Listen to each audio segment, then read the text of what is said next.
গরিব মানুষের কিসের হিসাব দেয়? নুন আনতে পান্তা ফুরায়, ওর আবার হিসাবের দরকার আছে, কিন্তু এটার হিসাবের দরকার আছে। কারণ শতকরা 2.5 টাকা যাকাত দেওয়া লাগবে। জোরে কথা ঠিক কিনা? কথাগণ শতকরা কয় টাকা?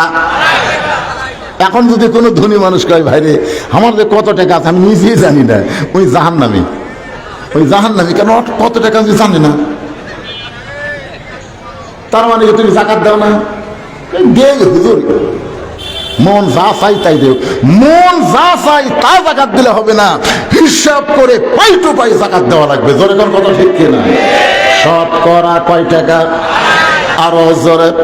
ওসমান গনি বললেন ইয়া রাসূলুল্লাহ, অবশ্যই একটা হিসাব আছে। রাসূল বলেন হিসাবটা বলো। ওসমান গনি বলতেছে নবী গো, আল্লাহ আমাকে যত সম্পদ দান করেছে, আল্লাহ আমাকে যত সম্পদ দান করেছে, এই সম্পদ রাখতে গিয়ে যে গুদাম লাগে, ওই গুদামে তালা দিয়া চাবি টানতে একটা উট হিমশিম খায়। সুবহানাল্লাহ মুখত আসে না? কি কইলেন খেয়াল করছেন? আমাকে আল্লাহ যত সম্পদ দিছে, এই সম্পদ গুদামে রাইখা গুদামে তালা দিয়ে ওই তালার চাবি টানতে একটা উট হিমশিম খায়। আল্লাহ নবী ওসমান, আল্লাহ তোমাকে এত সম্পদ দান করেছে, সেই সম্পদ যদি আল্লাহ ফেরত চায়, আল্লাহ দেওয়া সম্পদ যদি আল্লাহ ফেরত চায়, তখন তুমি কি করবা? সঙ্গে সঙ্গে ওসমান গনি মারছে দৌড়। যেই দৌড় মারছে ওমর ফারুক বললেন নবী গো, ওসমান গনি যে হারে দৌড় মারলো আপনি কি চিন্তা করেন? রাসূল বলে ওমর আজগবি কোনো কথা বলো না, কথা বলবার গেলে তদন্ত করে বলা লাগবে। সুবহানাল্লাহ। কিছুক্ষণ পরে সমস্ত সাহাবী নবী সহ দেখতেছে ওসমান গনির যে উটটা চাবি টানে, ওই উটটা রশি ধরে ওসমান গনি নবীর কাছে নিয়ে আইছে। এসে বলতেছে ইয়া রাসূলুল্লাহ, যতগুলো গুদামে মাল আছে ওই গুদাম সহ গুদামে তালা দেওয়া হয়েছে, ওই তালা সহ এই চাবি বহনকারী উটটাও পর্যন্ত আমার আল্লাহকে আমি দিয়া দিলাম। রাসূল বলে ওসমান, সবই যদি আল্লাহ দিলা, তোমার জন্য তুমি কি রাখলা? ওসমান চোখের পানি বের করে বলে নবী গো, একজন মুসলমানের জন্য আল্লাহ নবী যথেষ্ট। আমরা অনেক কিছুই মনে করি, আল্লাহ লাগে হিল্লাও লাগে, আল্লাহ লাগে হিল্লাও লাগে। আল্লাহ লাগবে কিন্তু হিল্লা লাগবে না। দেওয়ার মালিক হচ্ছে আমার আল্লাহ। জোরে কোন কথা ঠিক কিনা? আল্লাহ কোরআনে বলেছেন ওমা তুনফিকু মিন শাইইন ফি সাবিলিল্লাহি ওয়াফা ইলাইকুম ওয়া আনতুম লা তুজলামুন। দেওয়ার মালিক কে? একটু মনোযোগ দিয়ে শুনবেন। বাইজিদ গোস্তামি ওই খারাপ মেয়েটার ঘরে যায় নামাজ বিছায়া 4 রাকাত নামাজের নিয়ত করলেন। আল্লাহ কোরআন শরীফের মধ্যে বলেছেন আস্তাইনু বিস-সাবরি ওয়াস-সালাহ, যদি আমি আল্লাহর কাছে কিছু পাওয়ার চাও তাহলে ধৈর্য আর নামাজের মাধ্যমে চাও। শুধু চাইলে আল্লাহ দিবে না, ধৈর্য আর নামাজের মাধ্যমে চাইতে হবে। হুকুম কার? ইয়া আইয়ুহাল্লাযীনা আমানু ইসতাইনু বিস-সাবরি ওয়াস-সালাহ। আপনারা বলেন তো, এই যে ধৈর্য আর নামাজ আল্লাহ একসাথে কেন বললেন? একসাথে বলার কারণ হলো আমরা সব জায়গায় ধৈর্য আছে, খালি নামাজের মধ্যে আমাদের ধৈর্য নেই। আছে? নামাজের মধ্যে ধৈর্য আছে? আপনারা এই 5 বিবি কেন্দ্রীয় মসজিদে আজান তো দেয়, আজান দেওয়ার সাথে সাথে তো আর আসেন না। হঠাৎ একদিন আপনি ভুল করে, আপনি আকামত দেওয়ার আগে কোনোদিনও আসেন না, কিন্তু হঠাৎ একদিন ভুল করে 5 মিনিট আগে আসছেন, ভুল করে, ইচ্ছা করে না। মসজিদে ঢোকার পর থেকেই আপনার ঘড়ি দেখা শুরু হয়ে গেছে। ঢোকার পর থেকেই একবার মসজিদের দেওয়াল ঘড়ি, একবার হাত ঘড়ি। 5 মিনিটের মধ্যে কমপক্ষে 5 বার আপনি দেখছেন। দেখার পরও পাশের জনক বলতেছেন ভাই ঘড়ি কি ঠিক আছে? দেখো তো আর কয় মিনিট। তখন বলতেছে ভাই রে আরো 4 মিনিট আছে। তখন আফসোস করে বলতেছে আজ ঘড়ি লড়তেছে না ভাই রে, আজ ঘড়ি লড়তেছে না। ওর আশা হচ্ছে আকামত যখন দেয় তখন আসে, ওই ভুল করে 5 মিনিট আগে যাচ্ছে, 4 বার 5 বার ঘড়ি দেখছে, তারপরে বলতেছে ঘড়ি লড়তেছে না। এই লোকটাই যখন নামাজ পড়ে বাইরে যা চাষ টলে 1-1 ঘন্টা গল্প করতেছে, একবার ঘড়ি দেখে না। জোরে কার কথা। তাহলে মসজিদে আসলে আপনার এত ঘোড়া রোগ ধরে, আর বাজারে গেলে ঘড়ি দেখেন না, তার মানে কি? এই জন্য আল্লাহ বললেন ধৈর্য আর নামাজ। নামাজের মধ্যে ধৈর্য দেওয়া লাগবে। বাকির বস্তানি খারাপ নেই, তার ঘরে 4 রাকাত নামাজের নিয়ত করলেন। এই নামাজের নাম হলো সালাতুল হাজত। সালাতুল হাজত, সালাতুল হাজত নামাজের নিয়ত করে বাজিদ বোস্তামি সূরা ফাতিহা তেলাওয়াত করলেন। সূরা ফাতিহার মধ্যে সবকিছু আছে। সূরা ফাতিহাকে বলা হয় উম্মুল কোরআন, কোরআনের মা। সুবহানাল্লাহ কন্যা কেন? এক জায়গাত কেবল আমি বলছি কোরআনের মা 77, ওই জায়গাতে আবার ওই ভণ্ড পীরের আখড়া, ভণ্ড পীরের আখড়া। তা আমি যেই বলছি সূরা ফাতিহা হলো কোরআনের মা, উম্মুল কোরআন, কোরআনের মা, লাভ ধরে বলতে হুজুর ফাতিহা যদি কোরআনের মা হয় তাহলে কোন সূরা কোরআনের বাপ? মানে মা থাকলে তো বাপ থাকা লাগবে। তারপরে সারা জীবন কোরআনের মা সূরা ফাতিহা, তাহলে কোরআনের বাপ কোন সূরা? আমি তো যত বড় হুজুর হই, কোরআনের বাপ কোন সূরা দেয়? কিছুক্ষণ পরে আমার মাথায় একটা ব্রেন চলে আসলো। আমি লোকটাকে বললাম, ভাই ঈসা নবীর বাপের নাম কি? লোকটা বলে ঈসা নবীর বাপ নাই। তো বাপ ছাড়া যদি ঈসা নবী হয়, বাপ ছাড়াও মায়ের মাধ্যমে আল্লাহ কোরআন দেয়। সুবহানাল্লাহ। আর উত্তর নাই। সূরা ফাতিহার মধ্যে আমরা বলতেছি ইয়্যাকা না'বুদু ওয়া ইয়্যাকা নাস্তাঈন। এরপরে আমরা কি বলবো? কি চান? আল্লাহর কাছে কি চাচ্ছেন? আল্লাহ তোমার ইবাদত করি, তোমার কাছে আমরা চাই। কি চাইতেছি? ইহদিনাস সিরাতাল মুস্তাকিম। আপনারা পারেন না ভাইজান, পারেন না? তাহলে সবাই বলেন ইহদিনাস সিরাতাল মুস্তাকিম। এমন একটা পথ চাই আল্লাহ। আমি ইচ্ছা করলে বাহিরের যুবকদের বলতে পারতাম, যুবক ওই খারাপ মেয়ের কাছে যাইও না। আমি যুবকদের বলতে পারতাম, আমি বাইজিদ বলতে পারতাম, যুবক ওই খারাপ মেয়ের কাছে যাইও না। একটা যুবককে বলতে গেলে আরো 10টা যুবক ঢুকবি। এরা সংখ্যায় হলো 100। জোরে কোন সংখ্যায় কত? তাহলে 100 জন যুবককে তো আমি একবারে বলতে পারতেছি না। এক যুবককে যদি বলি খারাপ মেয়ের কাছে যাইও না, আর একটা যুবক ঢুকবে। আল্লাহ গো, আমি বাইজিদ কোন যুবকের কাছে যাই নাই, আমি হেড অফিসের মধ্যে ঢুকছি। আমি হেড অফিসের মধ্যে ঢুকছি কারণ একটা মেয়ে যদি ভালো হয় তাহলে সব যুবক ভালো হতে বাধ্য হবে। আপনারা বলেন তো, পরিমণির মতন খারাপ মেয়ে কি বেশি নাকি? এ কথা কন না কেন? বেশি? খুব বেশি না। 2-4টা পরিমণি যদি বাংলাদেশে থাকে, আমাদের অধিকাংশ যুবক নষ্ট হয়ে যাবে। খারাপ মেয়ের সংখ্যা বেশি না, কিন্তু অল্প মেয়ের মাধ্যমে হাজার হাজার যুবকের চরিত্র নষ্ট হয়ে যায়। এই জন্যই বাইজিদ বোস্তামি বলতেছে, আল্লাহ আমি হেড অফিসের মধ্যে ঢুকছি, একটা মেয়ে যদি ভালো হয় তাহলে যুবকগুলো ভালো হবে। একটা মেয়ে এক সময় মা হবে। একটা মেয়ে আজকে মেয়ে আছে কিন্তু এক সময় মা হবে। মা যদি ভালো হয়, পেটের বাচ্চা আল্লাহর ওলি হয়। আল্লাহর একজন নবী ছিলেন নূহ নবী, ইয়াকুব নবী। যেরকম কি নবী? ইয়াকুব নবী। একদিন নির্জনে বসে আল্লাহ বলতেছে, আল্লাহ আমাকে আপনি 12টা সন্তান দিবেন। 12টা।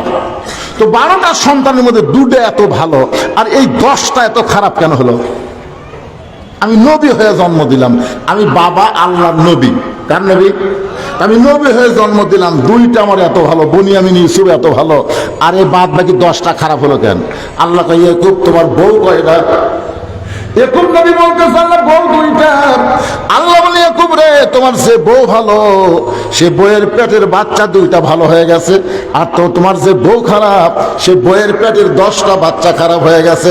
এখান থেকে প্রমাণ হলো, সন্তান ভালো নিতে গেলে বাবা শুধু ভালো হলে হবে না, মা ভালো হওয়া লাগবে। বাবা আনন্দে মাতিয়া সাগরে ভাসাইয়া। আচ্ছা, তোমাদের মধ্যে কি মাঝে মধ্যে কিছু তো তাহলে এরকম সাউন্ড হলো কেন? সাউন্ড তো ভালোই চলতেছে। বাড়ি খাচ্ছে না, বাড়ি খাচ্ছে না সাওয়ান বাবা আনন্দে মাতিয়া সাগরে ভাসাইয়া সেই যে চইলা যায় খবর লয় না। মাজন ধরিয়া উদরে কত কষ্ট করে 10 মাস পরে পায় প্রসবের বেদনা। এমন দরদি ভবে কেউ হবে না আমার মা, মা গো। কি বুঝতেছেন? মা যদি ভালো হয়, এটা কোরআন হাদিস নয় কিন্তু শক্তিশালী কাহিনী। আব্দুল কাদের জিলানীর নাম শুনছেন? এই নাম শুনছেন? ওনার যখন মাত্র 4 বছর বয়স, ওনার মায়ের নাম হলো উম্মুল খয়ের ফাতেমা। এরকম একটা মাদ্রাসায় ভর্তি করে দিয়ে বলছে, হুজুর আমার সন্তান যেন হাফেজ আলেম হয়। হুজুর বলতেছেন আচ্ছা ঠিক আছে মা। মা চলে আসছে পর্দার ভিতর থেকে। এখন পরের দিন আব্দুল কাদেরকে তো এখন কি করা লাগবে? মাদ্রাসার বাচ্চাদেরকে কিন্তু আগে কায়দা সেবারা দেয় না, আগে পেশাবখানাত নিয়ে যায়। কোন জায়গা দিয়ে যায়? আপনারা মাদ্রাসার ছাত্র দেন না, ভর্তি করলেও কায়দা দিবি না, আগে সব পেশাব কর। আমার মাদ্রাসা যে কটা ভর্তি হয় হুজুর আগে পেশাবখানা দেওয়া যায়। আমি পেশাবখানা দেন বলে আমি যে কিতাব ধরবি, ধরার আগে পবিত্র হওয়া শেখা লাগবে। লায়ামুসুহু ইল্লাল মুতাহহারুন, ততক্ষণ পর্যন্ত স্পর্শ করা যাবে না যতক্ষণ পর্যন্ত পবিত্র না হবে। জোরে কর সুবহানাল্লাহ। সকালবেলা আব্দুল কাদের জিলানীকে ওস্তাদ কায়দা নিয়ে বলতেছে বল আলিফ। যেই বলছে আলিফ, সঙ্গে সঙ্গে আব্দুল কাদের লাম মিম যালিকাল কিতাবু লা রাইবা ফীহি হুদাল লিল মুত্তাকিন আল্লাযীনা ইউমিনুনা বিল গায়বি ওয়া ইউকিমুনাস সালাত ওয়া মিম্মা রাযাকনাহুম ইনফিকুন। ওস্তাদ মারছে দৌড়। এতদিন ধরে পড়াচ্ছি আলিফ বা তা, এই আলিফ কয়ে যে হারে লাম মিম কয়ে শুরু করলো, ই তো মানুষের বাচ্চা না, ই পেটনির বাচ্চা হবে। হুজুর যখন দৌড়ায়, ছাত্র শিক্ষক বলে হুজুর দৌড়ান কেন? বলে ভয় লাগে, সবাই যদি চাও তাহলে দেখতে পারি। সবাই একত্র হয়ে চারদিকে ঘিরে তাকায় দেখে ওই 4 বছরের বাচ্চা আব্দুল কাদের চোখ বন্ধ করে খালি ঝুঁকতিছে ঝুঁকতিছে আর পড়তিছে। সুবহানাল্লাহ। খান এই মাদ্রাসায় দেখবেন যখন কোরআন পড়ে তখন বাচ্চাদের মধ্যে একটা ঝাঁকুনি শুরু হয়ে যায়। আল্লাহ বলেছেন ইন্নামাল মুমিনুনাল্লাযীনা ইযা যুকিরাল্লাহু ওয়াজিলাত কুলুবুহুম ওয়া ইযা তুলিয়াত আলাইহিম আয়াতুহু যাদাতুহুম ঈমানা ওয়া আলা রাব্বিহিম ইয়াতাওয়াক্কালুন। দেখছেন কোনদিন আপনার এই মাদ্রাসার যখন বাচ্চারা কোরআন শরীফ পড়ে দেখছেন? এটা ঝোঁকে না? এটা কিসের ঝোঁক? ইযা যুকিরাল্লাহু ওয়াজিলাত কুলুবুহুম। এটা বাইরের ঝোঁক না ভাই, এটা ভিতরের ঝোঁক রে, ভিতরের ঝোঁক। 4 বছরের বাচ্চা আব্দুল কাদের ঝুঁকতেছে আর জবানটা বের হয়ে যায়। এক ওস্তাদ কোরআন শরীফ নিয়ে আব্দুল কাদেরের সামনে এভাবে আঙ্গুল বুলায় দেখে আব্দুল কাদের একটা পড়াও ভুল পড়তেছে না। যেই মাত্র 18 পারা কোরআন হয়েছে সঙ্গে সঙ্গে আব্দুল কাদের অটোমেটিক ব্রেক। ওস্তাদ বলে আর কেন পারে না? বন্ধ হয়ে গেল কেন? বড় ওস্তাদ বলতেছে জানবার যদি চাও তাহলে আব্দুল কাদেরের মায়ের কাছে যাও। বাপের কাছে যাও? কার কাছে? মায়ের কাছে যাও। আব্দুল কাদের 4 বছর বাচ্চাকে কান্দে করে নিয়ে ওস্তাদ এবং ছাত্র মায়ের বাড়ির দরজায়। মা জানলা দিয়ে তাকায় দেখে গতকাল আব্দুল কাদেরকে ভর্তি করে দিলাম, আজকেই ফেরত দেবার আইছে। হুজুর আমার আব্দুল কাদের অপরাধ, গতকাল ভর্তি করে দিলাম, আজকে কান্দে করে কেন নিয়ে আইছেন? ওস্তাদ কান্দে বলে মা তোমার আব্দুল কাদেরের অপরাধ হলো আলিফ বলার পরে বা বলে না, লাম মিম বলে একটা 18 পারা কোরআন আমাদের কেমনে শোনাই? তোমার বাচ্চা আব্দুল কাদের 18 পারা কোরআন কেমনে শোনাই? মা কান্দের বলে হুজুর আমার ছেলে 18 পারা কোরআন কেমনে শোনাইলো? আমি মা বলতে পারবো না, আমি মা বলতে পারবো না। ওস্তাদ বলে মা তুমি অবশ্যই জানো, বলো। আব্দুল কাদেরের মা বলতেছে হুজুর আমি হলাম 18 পারা কোরআনের হাফেজা। ওই আব্দুল কাদের যখন আমার পেটের মধ্যে ছিল ওই আল্লাহ শপথ করে বলতেছি আমি একটা ওয়াক্ত নামাজ কাজা করি নাই। আব্দুল কাদের যখন পেটের মধ্যে ছিল, ওই বছর রমজান মাসে রোজা করেছি। আব্দুল কাদের যখন দুনিয়াতে ভূমিষ্ঠ হলো, আব্দুল কাদের যখন কাঁদতো, আমি তখন কোরআন পড়ে পড়ে ওর কান্না থামাইতাম। আব্দুল কাদের যখন স্তনের দুগ্ধ পান করত, আমি কোরআন তেলাওয়াত করে করে ওকে স্তনের দুগ্ধ পান করাতাম। আমার আব্দুল কাদের যখন বিছনায় রাত্রিবেলা ঘুমাইতে যাইতো, আমি এক পারা কোরআন না শুনাইলে আমার আব্দুল কাদের কোনোদিন ঘুমাইতো না। এই 4 বছরে 18 পারা কোরআন আমি বহুবার তেলাওয়াত করে করে আমার আব্দুল কাদেরকে শোনাইছি। আমার মুখের তেলাওয়াত শুনতে শুনতে আব্দুল কাদের যে 18 পারা কোরআন মুখস্থ করেছে, আমি মা হইয়াও বুঝতে পারি নাই। সমস্ত শিক্ষক ছাত্র বলে, মা যদি ভালো হয় পেটের বাচ্চা আল্লাহর ওলি হয়ে যায়। অনেক আবার বলে পেটের ভিতর থেকে না, পেটের ভিতর থেকে না। অনেকে বলে পেটের ভিতর থেকে 18 পারা কোরআন। পেটের ভিতর না পাগলা, ওই শুনতে শুনতে কয় বছর কি মা যদি সবসময় পড়ে। ছোট বাচ্চাকে ব্রেন ভালো না খারাপ? খুবই ব্রেন ভালো। এই যে মা এখন কটকটি দেখে, কিরণমালা দেখে, স্টার জলসা দেখে, ওই ছোট ছোট বাচ্চারা মায়ের সাথে চোখ টুল টুল করে দেখে, বুঝছেন? এই জন্য মা বোনদের জন্য বলতেছে, একটু খেয়াল করবেন। বাইজিদ বোস্তাই বলতেছেন, ইচ্ছা করলে বাহিরের যুবকদেরকে আমি ধরতে পারতাম, কিন্তু একটা ধরলে তো আরো 99টা আছে, এদেরকে ধরে ধরে ভালো করা যাবে না। আসল জায়গায় ঢুকছে। আসল জায়গা হলো মেয়ে মানুষ, আসল জায়গা হলো হেড অফিস। একটা মা যদি ভালো হয় তাহলে সমাজের সন্তানগুলো ভালো হবে। আমরা ভবিষ্যৎ মা ভালো চাই। একটা নেপোলিয়ান বলেছে, ভালো একটা সন্তান যদি চাও তাহলে ভালো একটা মায়ের দরকার। দরকার কিসের দরকার? আল্লাহর কাছে বাইজিদ দোস্ত আমি কাঁদতেছি। 4 রাকাত নামাজ শেষ। বাইজিদ বোস্তামি সালাতুল হাজত যে 4 রাকাত নামাজ নিয়ত করেছিলেন, ওই নামাজ শেষ করেছেন সালাম দিয়া। শেষ করার পরে তাকায় দেখে মেয়েটা তখনও শাস্তিছে। মেয়েটা তখন কি করতেছে? শাস্তিছে। তাই কে রে, নামাজের মধ্যে কত কি আল্লাহ করলেন, কি হলো না শাস্তিছে।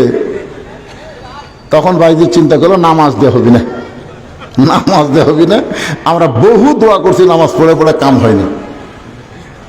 এখন বলতেছে মুয়াজ্জিন সাহেব, ইমাম সাহেবকে, হুজুর আমাদের গ্রামে যে হারে চুরি শুরু হচ্ছে, হুজুর গরু চুরি, এটা চুরি, ওটা চুরি, আপনি কি দোয়া করেন তো, দোয়া দিলে আর যেন গ্রামে চুরি না হয়।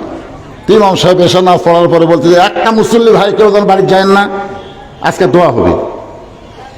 ইমাম সাহেব সবাইকে নামাজের পরে বলতেছে, 11 বার দুরূদ শরীফ পড়েন, 7 বার ইস্তেগফার পড়েন, 3 বার সূরা ইখলাস পড়েন, 1 বার সূরা ফাতিহা পড়েন। সব কিছু পড়ার পরে ইমাম সাহেব সবাইকে নিয়ে বলতেছে, আল্লাহ এই গ্রামে যে হারে চুরি হয়েছে, আল্লাহ আমরা দোয়া দরুদ পড়ে তোমার কাছে দোয়া করতেছি, চুরি যেন বন্ধ হয়, আর যেন কোনো চোর চুরি না করে। এই দোয়া যখন ইমাম করতেছে, তখন জানলা থেকে চোর বলতেছে আমিন, চোর বলতেছে আমিন। কারণ দোয়া দিকে চোর খুশি হয়ে গেছে, তোরা দোয়া করে ঘুমা যা, তারপর আমি কাম সারবো। কি এই দোয়া তো আমরা বহু করতেছি। কি কোন করতেছি না ভাইজান? দোয়াতে অন্যায় বন্ধ হয় না। তারপর আমি নিজে রাত 2টার সময় ড্রাইভার আমাকে বললো, হুজুর আপনি নামেন। গেটে আমার নামাই দিছে। ড্রাইভার গাড়ি নিয়ে গেছে পার্ক করার জন্যে গ্যারেজের মধ্যে। আমি গেটত নামে আমার বাসার দিকে ঢুকতেছি, যেই ঢুক পারলিছে, আমার গেটের কাছে একটা আমের গাছ আছে, ওই গাছের তলে 3-4টা কুত্তা আরাম করতেছিল। কিন্তু আমার দেখে, আমার পরনের কালো কাপড় দেখে ওরা সেই হারে ধরলো, সেই হারে খাউটাও করে ধরলো। আমি দোয়া ইউনুস পড়ি, কুত্তা লড়ে না। যে ও দোয়া ইউনুস হাসিনা আপাতত ভয়ে পড়তেছে না। দোয়া ইউনুস পড়ি কুত্তা লড়ে না, আয়াতুল কুরসি পড়ি কুত্তা সরে না। এমনকি কোরআন শরীফের মধ্যে আছে কুত্তা খেদানোর আয়াত, আছে না নাই? ইন্নাহুম ইয়াকিদুনা কাইদাও ওয়া আকিদু কাইদা। এই আয়াত যখন পড়েছি, এক কুত্তা দৌড়ে এসে আমার পাঞ্জাবিতে কামড় মারলো। আমি চিন্তা করলাম, দোয়া দে হলো না, আয়াতুল কুরসি হলো না, কুত্তা খেদানোর আয়াত দেও হলো না, কি কর্ম রে। তখন আমার ইমান বলতে, হুজুর তোমার মুখত খালি দোয়া আছে, কিন্তু হাতত লাঠি নাই। এই দোয়ার সাথে লাঠি লাগতো। তুমি খালি দোয়া পড়তে যা, কুত্তা লড়বি, খালি লাঠি থাকলে এক কুত্তার পাশাত বাড়ি মারলে বাকি 3টা এমনি দৌড়াবি। যখন দোয়া দিয়ে কাম হয় না, তখন কি লাগে? কি লাগে? বাংলাদেশে দোয়া দিয়ে, দরুদ দিয়ে আর সমাজে সমাজের অন্যায় দূর করা যাবে না, এখন আল্লাহর কোরআনের লাঠি লাগবে। ধরে কোন কথা ঠিক না? আল কোরআনের আলো, কোরআন হাদিস যেখানে, দুনিয়ার মুসলমান লিল্লাহি তাকবীর। কারণ নামাজ শেষ হয়ে গেছে। বাইজিদ বোস্তামি কয়টা পাওয়ার লেগেছে? একটা নামাজ আর একটা কি? এখন এটাই চান্স, শেষ চান্স। সব দেখা হলো শেষ, কি সব দেখা শেষ হলো না? নামাজ, রোজা, হজ, যাকাত দেখা শেষ। এখন বাংলাদেশ না গোটা পৃথিবী সেটা পরে হবে। কোরআন আছে না নাই? যে কোরআনকে লক্ষ্য করে আল্লাহ বললেন, অনুনাজ্জিলু মিনাল কুরআনি মা হুয়া শিফাউ ওয়া রাহমাতুল লিল মুমিনিন।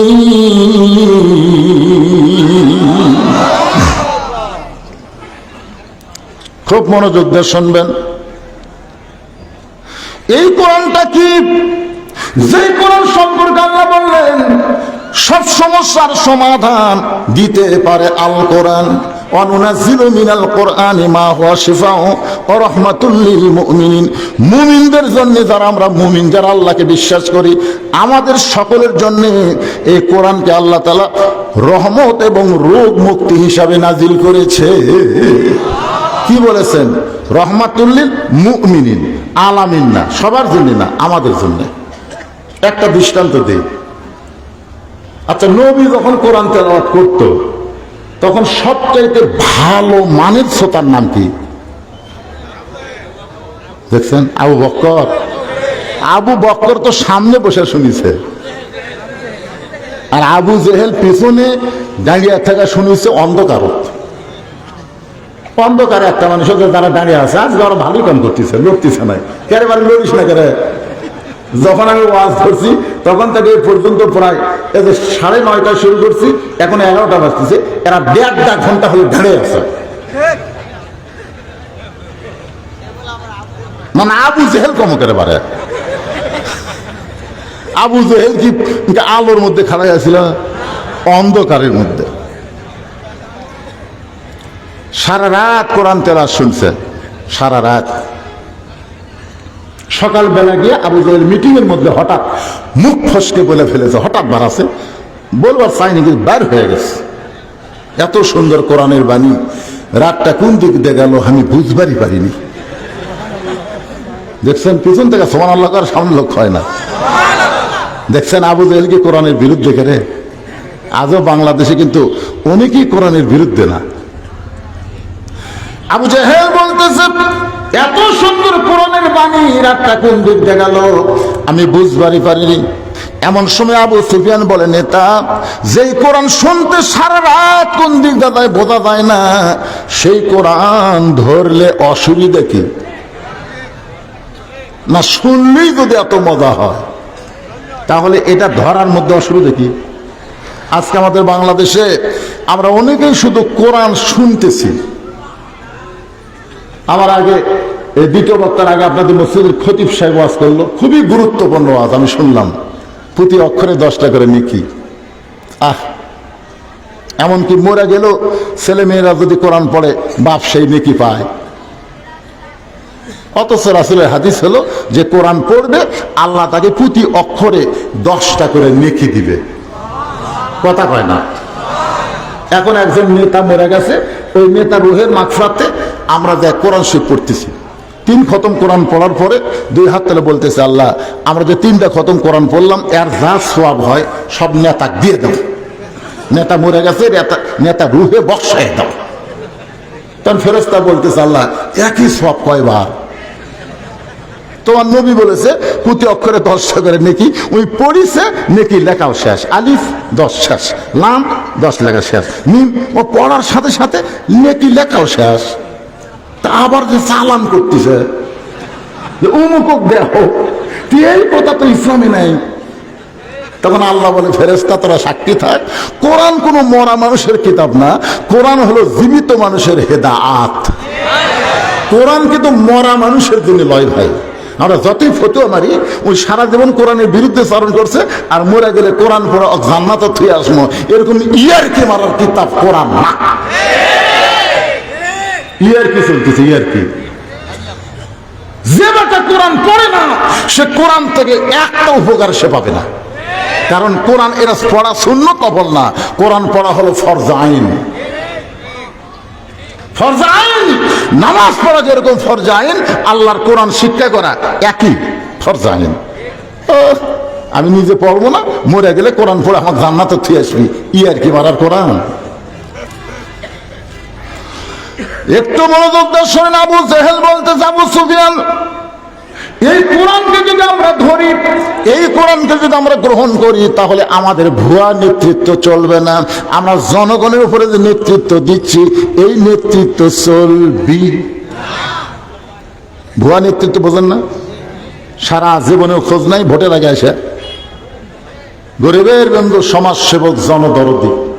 আপনাকে 5 মিনিট হয়তো নাই, এলাকাতে এক নেতা 5,000 গাড়ি বাড়ে, 1 কোটি টাকার উপর দাম, ভাঙ্গা ভঙ্গা রাস্তার মধ্যে নিয়ে যাচ্ছে। নিয়ে এসে থেকে রাস্তা দেখ ফকির। নেতা ড্রাইভারকে বলতেছে ব্রেক কর। ড্রাইভার বলে, স্যার কি জন্য ব্রেক? সামনে মানুষ। মানুষ না স্যার, ওটা ফকির। আরে পাগলা, ভোটের আগে, ভোটের আগে। নেতা নিজেই গাড়ির থেকে নেমে ফকির সালাম দেয়, সালাম আলাইকুম চাচা, কেমন আছেন চাচা? ফকির খেলে চারিদিকে তাকায়। নেতা কয়, কি দেখেন চাচা? বলে, কাক সালাম দিলে বাবা? কাক দিলা? বলে, আপনাকে দিলাম, আমি ভিক্ষা করে খাই। ভোটের আগে আপনিও যা, আমিও যা। কি নেতা রে, কি নেতা রে! ভোট পায় যখন নেতা হয়ে গেছে, ওই নেতার 5 বিবিধ নেই, নেতার দাম নেই। 5 বিবিধ থাকবি? নেতা এখন ঢাকার থাকে, মাঝে মধ্যে নেতা 5 বিবি আসে। সামসার অত্যাচারে কোনো ভোটার নেতার কাছে যাবার পারে না। এত সামসে ভাই, সাধারণ একজন এমপি, একজন মন্ত্রী এত সামসা, অথচ আল্লাহর কোরআনে যখন রাষ্ট্র চলবে, ওই সময় অর্ধ জাহানের খলিফা হযরত ওমর জুমার দিন মসজিদের মেম্বরে খুতবা দিচ্ছেন আল্লাহর কোরআন দিয়া। তখন দুনিয়া চলতেছে অর্ধ জাহানের খলিফা হযরত ওমর। ধরে কোন সুবহানাল্লাহ। আল্লাহর কোরআন দিয়ে রাষ্ট্র চলে। ওমর জুমার দিনে যখন খুতবা দেয়, এমন সময় মাঝখান থেকে এক মুসল্লি দাঁড়িয়ে বলতেছে, আমির আল মুমিনিন, আপনার খুতবা আমরা শুনবো না। ওমর ফারুক চোখের পানি বের করে বললেন, ভাইজান, আমার অপরাধ কি? যদি মানুষের আইন চলতো, যে বেটা বলেছে ওমরের ভাষণ শুনবো না, ওমরের খুতবা শুনবো না, ওমরের চামচা গিয়ে মারাই গুঁড়ে করে দিত। ধরে কোন কথা ঠিক না? আপনাদের পার্শ্ববর্তী থানার নাম হলো কালাই। নাম কি? কালাই মুন্সিপালা। নাম শুনছেন? আমি খালি ওয়াজ করতেছিলাম, 1 ঘন্টা পরে নেতা আছে। আমার ওয়াজ যখন জমে গেছে, তখন নেতা আছে। তখন সভাপতি আমার বলতেছে, হুজুর মাইক দেন। সভাপতি বলতেছে মাইক দেন। তখন সভাপতি যদি বলে মাইক দেন, আমি কি করবো? ওয়াজ বন্ধ করে যেই নেতাকে মাইক দিছি, মাঝখানে একজন খারাপ, আমরা নেতার ভাষণ শুনবার আসেনি, আমরা হুজুরের তাফসীর শুনবার যাচ্ছি। যেই বসে পড়ে ফেলে দিছে, 2 জন পুলিশ ধরে এসে এমন মারিছে ভাই। মানুষের আইন যখন চলে, তখন নেতারা নিজের ক্ষমতা দেখায়, আর আল্লাহর কোরআন যখন চলে, তখন নেতার কোনো ক্ষমতা নাই, ক্ষমতা হলো আল্লাহ। যে বলতেছে আমাদেরকে খাটো পাঞ্জাবি দিয়ে আপনি লম্বা জুব্বা পরে খুতবা দেবেন, আপনার খুতবা আমরা শুনবো না। আমাদেরকে আপনি খাটো পাঞ্জাবি দিবেন আর আপনি লম্বা জুব্বা পরে খুতবা দেবেন, আপনার খুতবা আমরা শুনবো না।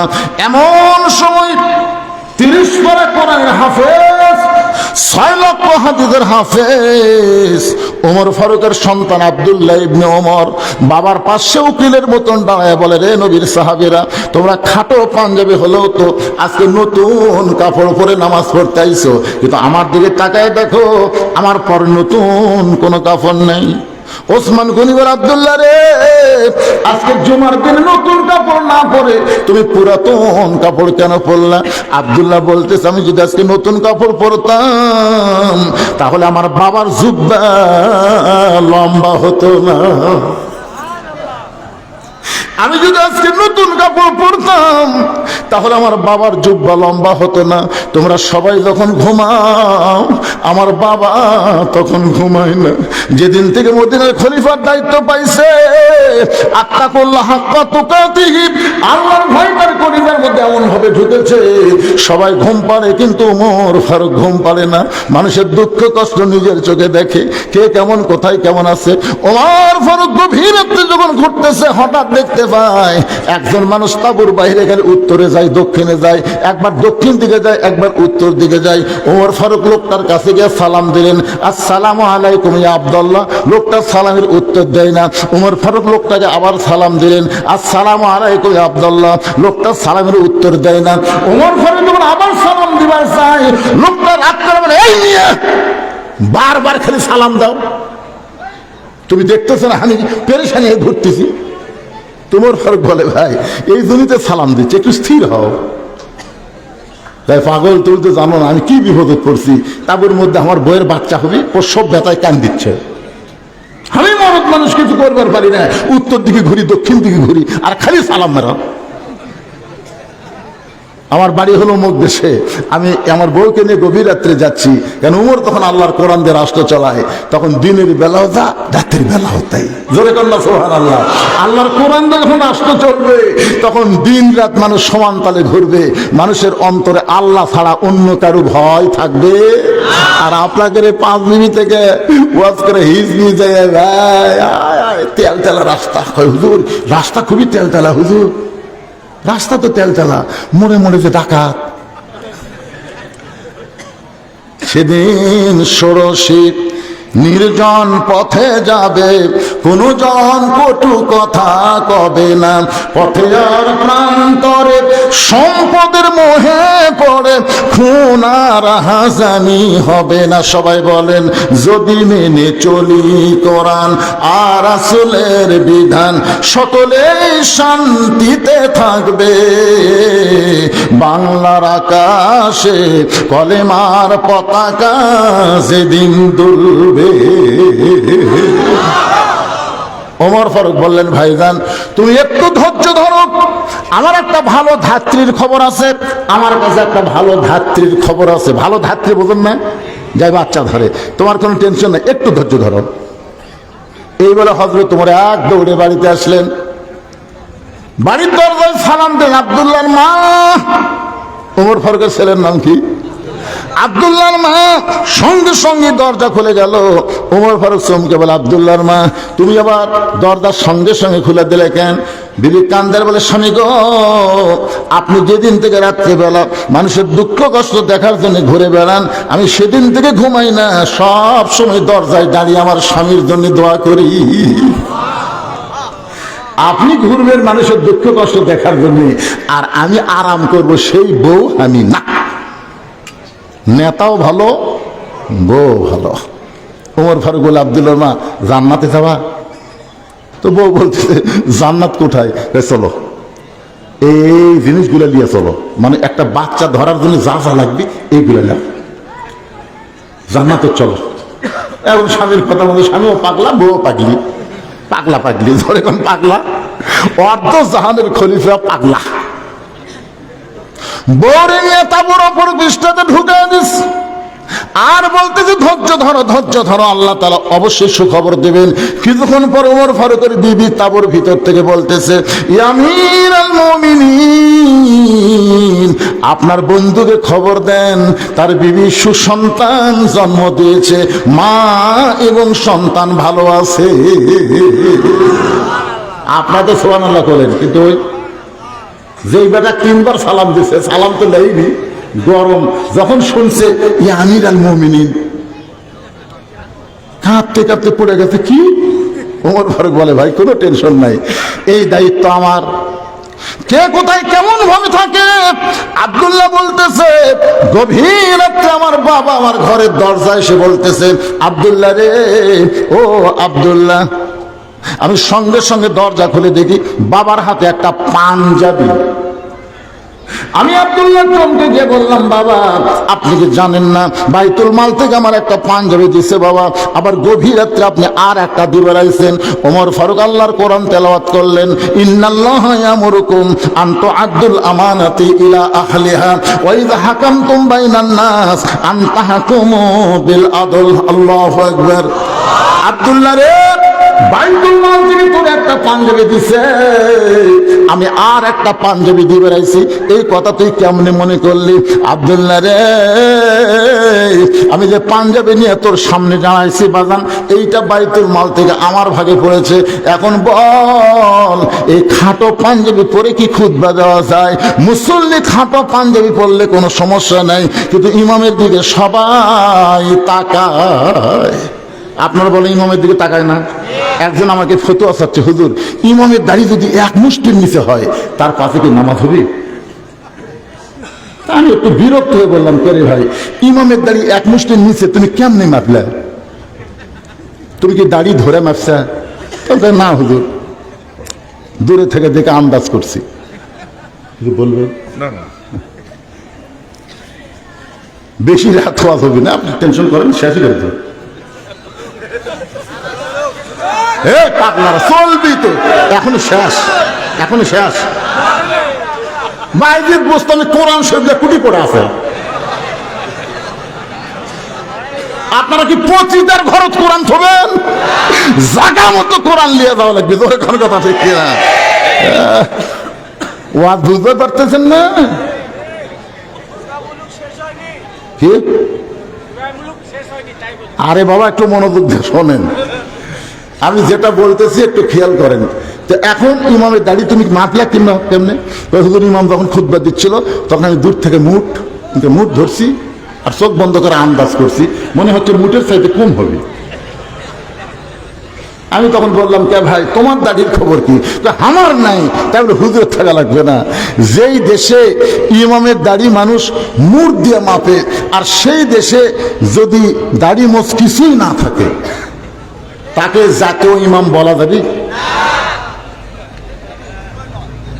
কারণ তাকে জাতীয় ইমাম বলা যাবে, কারণ বাংলাদেশে যাকে তাকে জাতীয় নেতা বলা যাবে, কিন্তু জাতীয় ইমাম বলা যাবে না।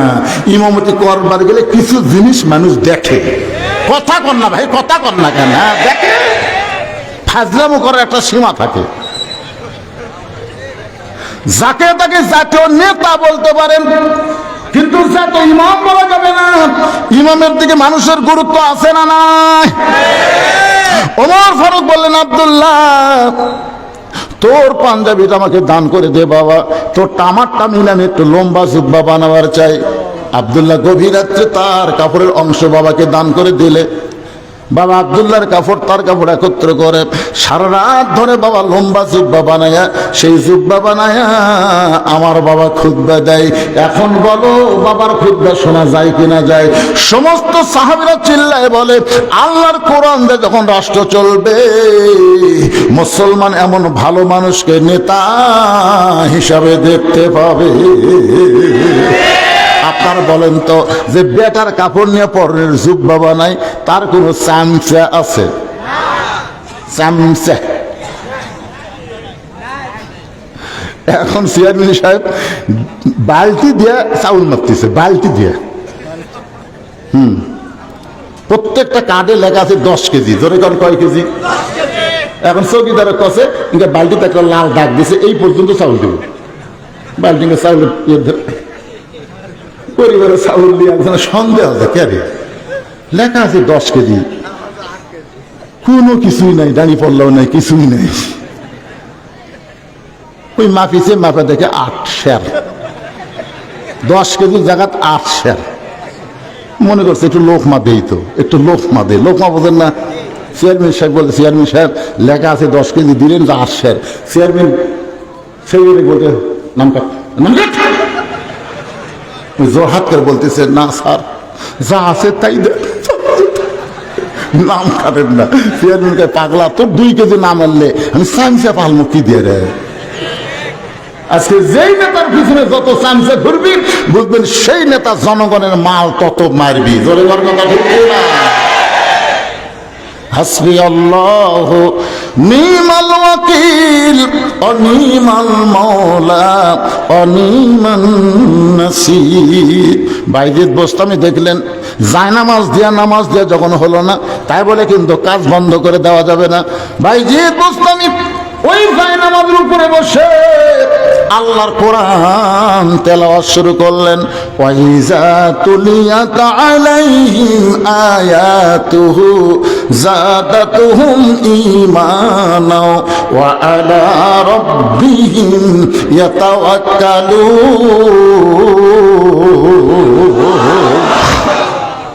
কোরআনের তেলাওয়াত শুনলে কি বাড়ে? এখন আপনাদের বলতেছে এটা কোন তেলাওয়াত? এটা কোন তেলাওয়াত ভাই? খালি কোরআন পড়বে আর আপনারা শুনবেন, এটা তেলাওয়াত না। তেলাওয়াত মানে কোরআন পড়তে হবে, কোরআন বুঝতে হবে, কোরআন মোতাবেক নিজের জীবনকে পরিচালনা করার নাম হলো তেলাওয়াত। আমাদের বাংলাদেশে কোরআন পড়া আছে কিভাবে? আমি একটা যুক্তি দেই। মনে করেন একটা লোক এই বিজ্ঞাপন, এই পোস্টার পড়িছে, পড়ার পরে আপনি জিজ্ঞাসা করতেছেন কে ভাই বক্তা কে কে আছে, তখন আপনি বলতেছেন ভাই পড়িছি ঠিকই বুঝিনি। আমি পড়া পারি ভাই কিন্তু আমি বুঝি না রে। তখন জনগণের উপর রাগ করবি না খুশি হবি? এই নিয়ে পড়িস না বুঝিস না কেন? পড়া মানেই তো বোঝা। একটা লোক পেপার পড়তেছে, ওই কি পেপারের খবর না বোঝার জন্য পড়তেছে না বোঝার জন্য পড়তেছে? পেপার ওইটা নিয়ে আচ্ছা ওই পার কি হলো রে? এরা কি মাটি ফেটা জন্ম লিছে, এর বাপ মাও আছে?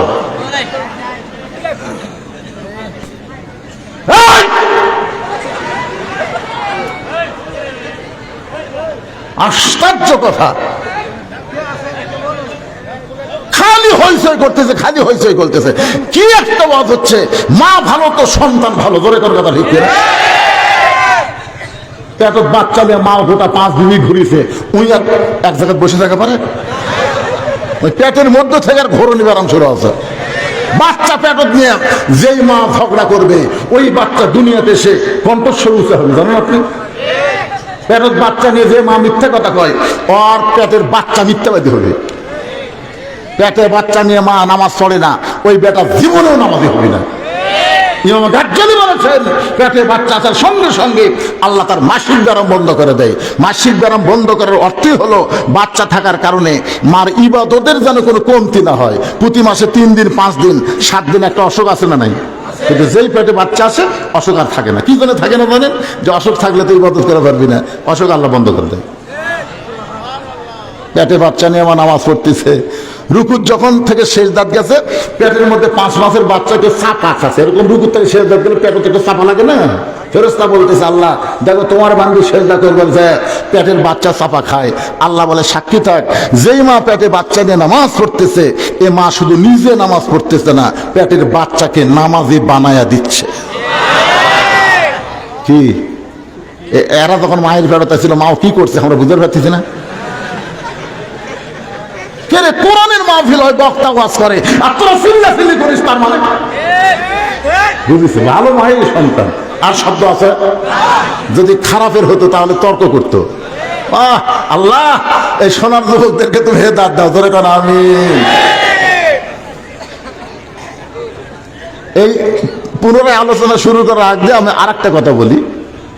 আমাদের বাংলাদেশের যারা বড় বড় ডাক্তার, বহু ডাক্তার আমার বন্ধু আছে, আমার ফলোয়ার্স আছে, এমবিবিএস ডাক্তার, এফসিবিএস ডাক্তার, এরকম কোন ডাক্তারের বউ বাচ্চা নেওয়ার সময় সিজার করে না, ডাক্তারই করবার দেয় না।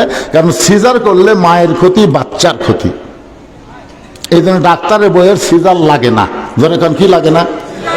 2 নম্বর হলো কোন মৌলানার বাড়িতে আজ পর্যন্ত মিলাদ হয় না, দেখবেন আপনারা খেয়াল করে। 3 নম্বর হলো কোন পীরের বউ কোনোদিন পীরের হাতে মুরিদ হয় না। এই কথাটা কেন বললাম? আমাদের অধিকাংশ মায়েরা এখন বাচ্চা সিজার করবার চায়। জোরে কর কথা ঠিক কিনা? সিজার করবার চায়। এই যে আমরা উপরে যে কটা বসে আছি, আমরা একটাও সিজার করা লয়। আমাদের মাও কি মরিছে? আজ থেকে 15-20 বছর আগে বাংলাদেশে অনেকে সিজারই বোঝেনি, আর এখন সিজার হয়ে ভাই কতগুলো ডাক্তার হাতে কষায়, দেখাবার গেলে কই শূন্য শূন্য লাগতেছে, পেটত পানি নাই। আর এক ডাক্তারকে আল্ট্রাসাউন্ড করে কাত হয়ে আসে। এখন কি করবি? পেট কাটা দেখে বাচ্চার ঘুমই ভাঙ্গেনি, 2 দিন পরে নর্মালে জন্ম নিত, কিন্তু বাচ্চার ঘুমই ভাঙ্গেনি। বড় ডাক্তার টাকার লোভে যে পেট কাটলো, কিন্তু ঘুমই পারতেছে। ডাক্তারকে এক কাম করো, পেট যখন কাটাই ফেলে দিছ, ওকে বাইর করা লাগবি, ঘুমতে পারতেছে স্যার, পাও ধরে একটা ঘুরে নিয়ে দাও। তখন ওই পেটতে বাইর করে মাথার উপর দিয়ে একটা ঘুরে নিতে, যেই ঘুরে নিয়েছে বাচ্চা মাথার ঝাঁকি খেয়ে কান্দে উঠছে। এমন ঝাঁকি খাওয়া খাসে ভাই, এই দুনিয়াতে আসে মোবাইল ছাড়া ভাত খায় না, মোবাইল ছাড়ার কান্না থামে না। জোরে কান্না এমন ঝাঁকি দিছে। আমি আমার মায়েদের জন্য বলবো, মা আর সিজার টিজার করার না, মা বাচ্চা যদি হয় আল্লাহ নরমালে দিবে, নরমালে বাচ্চা হলে সেই বাচ্চা ভালো হবে। সুবহানাল্লাহ বলেন। আবার চলে আসে আলোচনায়, وَنُنَزِّلُ مِنَ الْقُرْآنِ مَا هُوَ شِفَاءٌ وَرَحْمَةٌ لِّلْمُؤْمِنِينَ। সব সমস্যার সমাধান। বিশ্বাস করেন হযরত বাইজিদ বোস্তামি রহমতুল্লাহ আলাইহি আল্লাহর কোরআন যখন তেলাওয়াত শুরু করলেন, সেই তেলাওয়াত মানে কি আপনাদের বোঝানোর জন্য বলতেছি। তেলাওয়াত মানে পড়তে হবে, তেলাওয়াত মানে বুঝতে হবে, তেলাওয়াত মানে কোরআন মোতাবেক নিজের জীবন পরিচালনা করা লাগবে। এই তেলাওয়াত যদি করতে পারি তাহলে আমাদের ঈমান আল্লাহ বাড়ায়া দিবে। তো এখন পেপার পড়ে মানুষ কি জন্যে? ভিতরের খবর জানার জন্য না এমনি এমনি? একজন পেপার পড়ে তখন আপনাকে দিল, আপনি বলতেছেন ভাই আমার পড়বো না, তুমি কি পড়ে কি বুঝলে? তুই পড়ছি ঠিকই ভাই, আমি বুঝিনি রে। সবাই বলবে তুই কি পাগল নাকি রে, বোঝার জন্যই পড়া লাগবে রে, না বোঝার জন্য কেউ পড়ে? বাংলাদেশের যত পড়া আছে সব পড়াই মানুষ বোঝার জন্য পড়ে, শুধুমাত্র কোরআন শরীফ পড়ে সওয়াবের জন্য। শুধু কোরআন পড়ে সওয়াবের জন্য, বোঝার জন্য কোরআন পড়ে না। আপনারা বলেন তো কোরআন পড়লে সওয়াব আছে না নাই? এই সওয়াবটা কিরকম?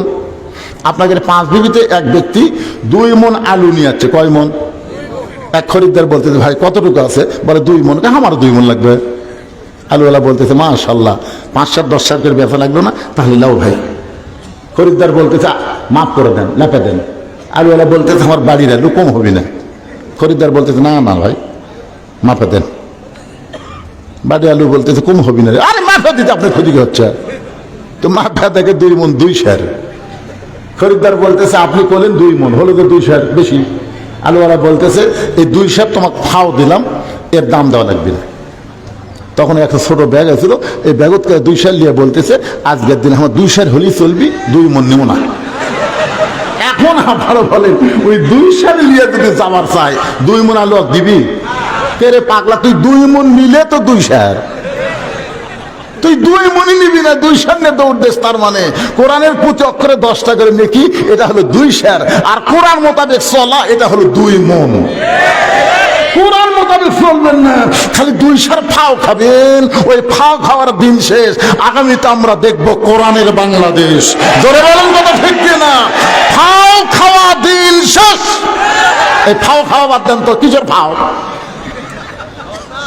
কোরআন খালি শোনার জন্য আল্লাহ দেয়নি, আমাদের দেখার জন্য দিতে। ধরে কোন কথা ঠিক কিনা?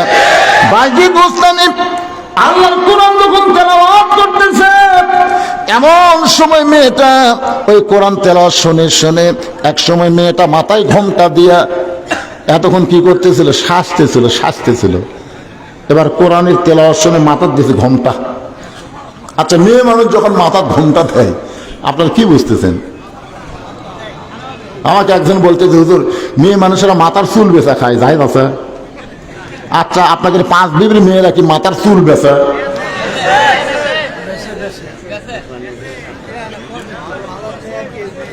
দেখছেন একজনকে 12। আপনি কিভাবে জানলেন? মায়েরা শোনেন, পুরুষ মানুষ মারা গেলে 3 কাপড় দেওয়া হয়, মেয়ে মানুষ মারা গেলে 5 কাপড় দেওয়া হয়। তা আমি বললাম মেয়েদের যে 2টা কাপড় বেশি দেয়, এই 2টা কাপড় কোন জায়গা দেয়? বলে একটা হলো মাথা বান, একটা হলো সিনা বান। একটা হলো মাথা বান, কি বান, আর একটা হলো সিনা বান। আমি মায়েদের বলতে যে মা, এই 2টা জিনিসের গুরুত্ব খুব বেশি।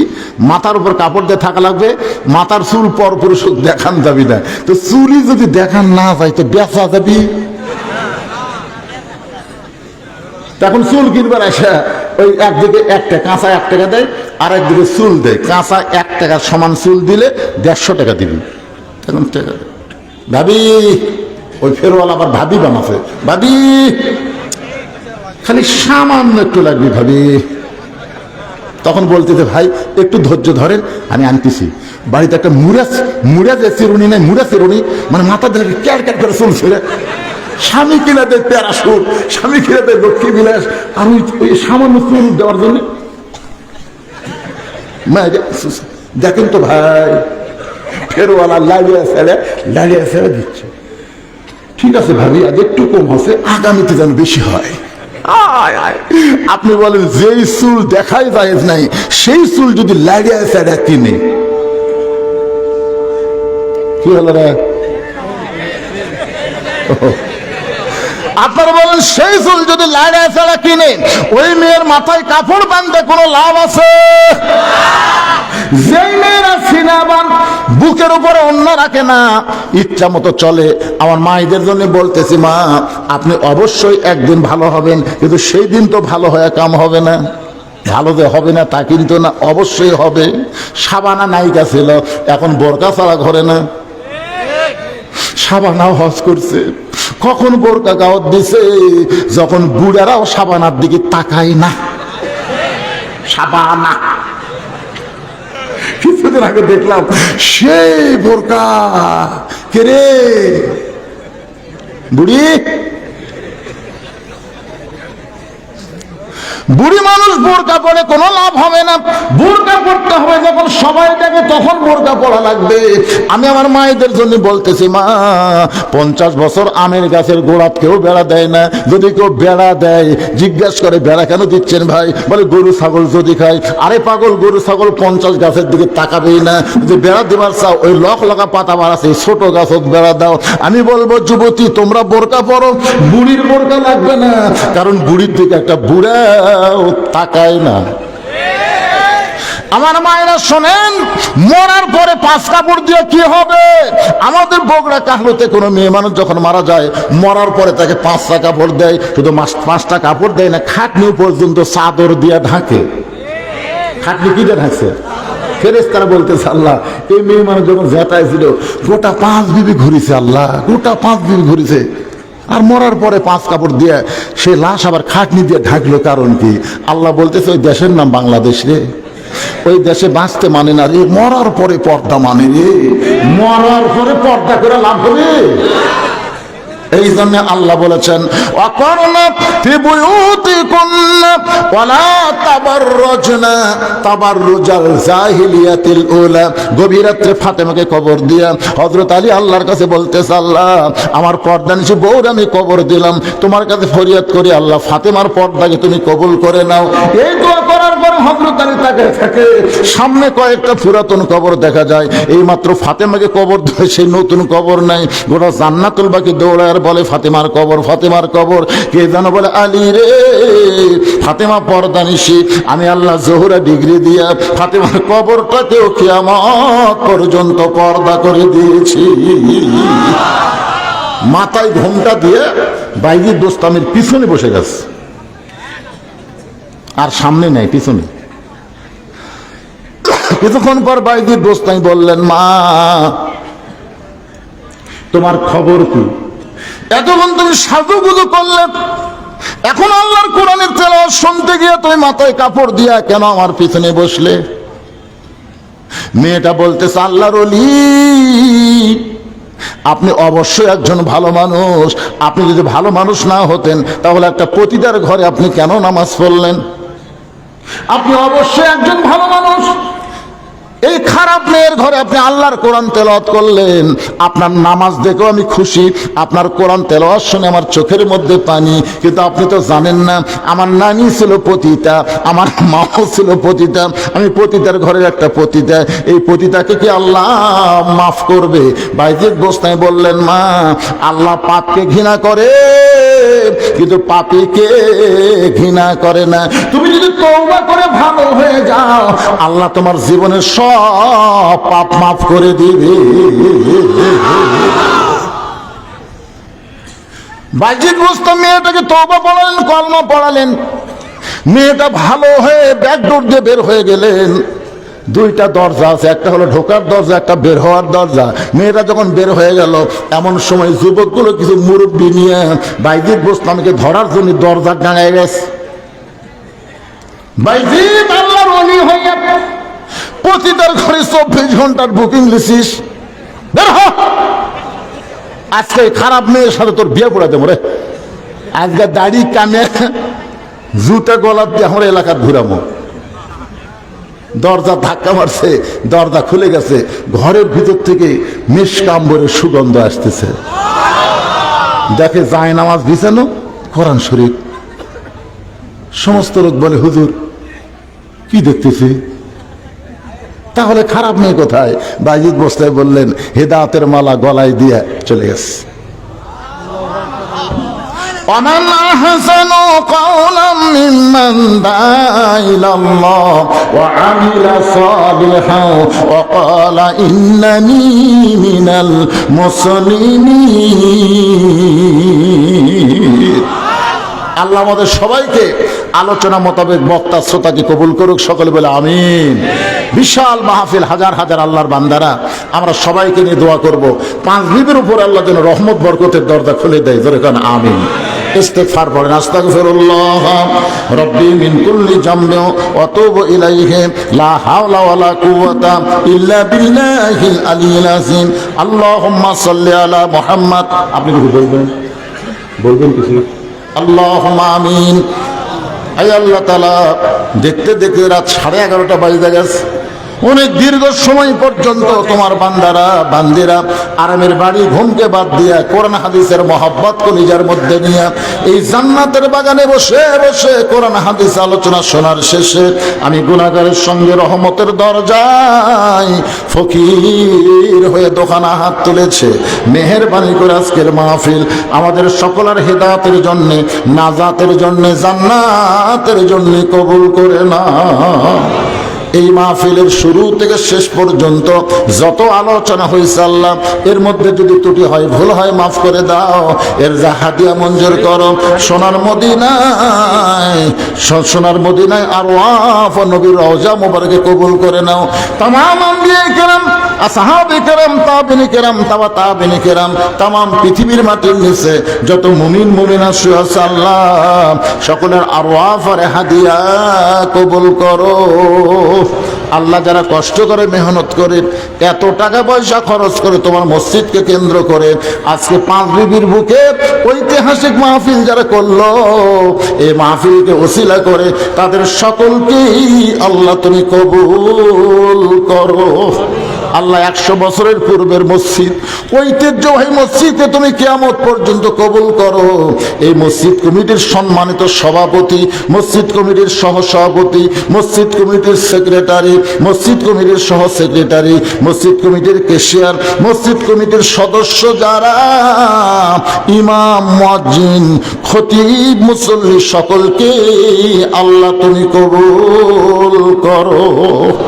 আল্লাহ, অত্র এলাকার প্রতি আজকের মাহফিলকে কেন্দ্র করে রহমত বরকতের দরজা খুলে দাও। ব্যবসা বাণিজ্য যারা করতেছে, ব্যবসা বাণিজ্যের মধ্যে বরকত দাও। চাকরি বাকরি যারা করতেছে আল্লাহ, চাকরির ভিতর বরকত দাও। শ্রমজীবী জীবনযাপন করে আল্লাহ, তাদের শরীরকে সুস্থ দান করে দাও। আল্লাহ, আল্লাহ মেহেরবানি করে, অনেকে অসুস্থ দোয়া চেয়েছে আল্লাহ, সকলকে সুস্থতার নিয়ামত দান করো। বিশেষ করে একজন কানে কানে বলে গেল, হুজুর ওসমান হাদির জন্য দোয়া করবেন। আল্লাহ, একজন ছেলে যিনি এত দামি কথা, এত সুন্দর কথা নির্ভীক বলতে পারে, আজকে তাকে এইভাবে হঠাৎ করে ষড়যন্ত্র করে তাকে হত্যা করার চেষ্টা করা হলো। আল্লাহ, এখন পর্যন্ত দুনিয়াতে জীবিত আছে। আল্লাহ, আমরা জানি না তুমি কি করবে আল্লাহ, তবে তোমার কাছে আমাদের ফরিয়াদ আল্লাহ, শারীরিক পূর্ণ সুস্থতা দিয়ে তাকে আবার আমাদের কাছে ফিরিয়ে দাও আল্লাহ।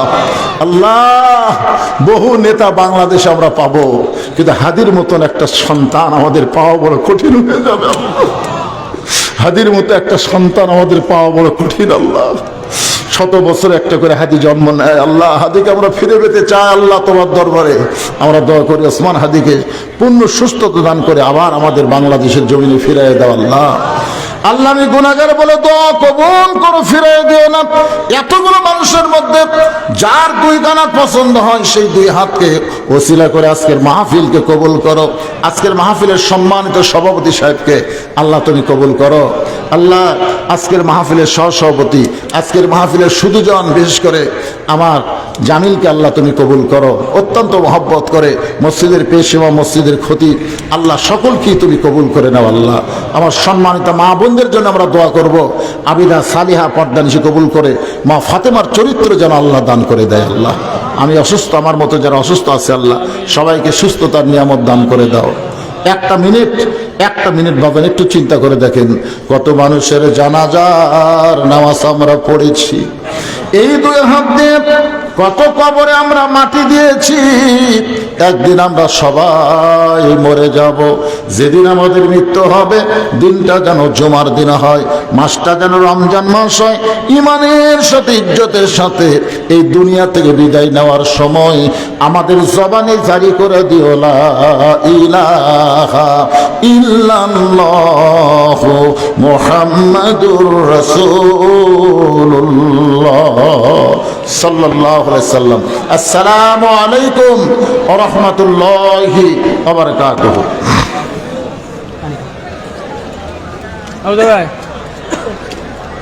ভাই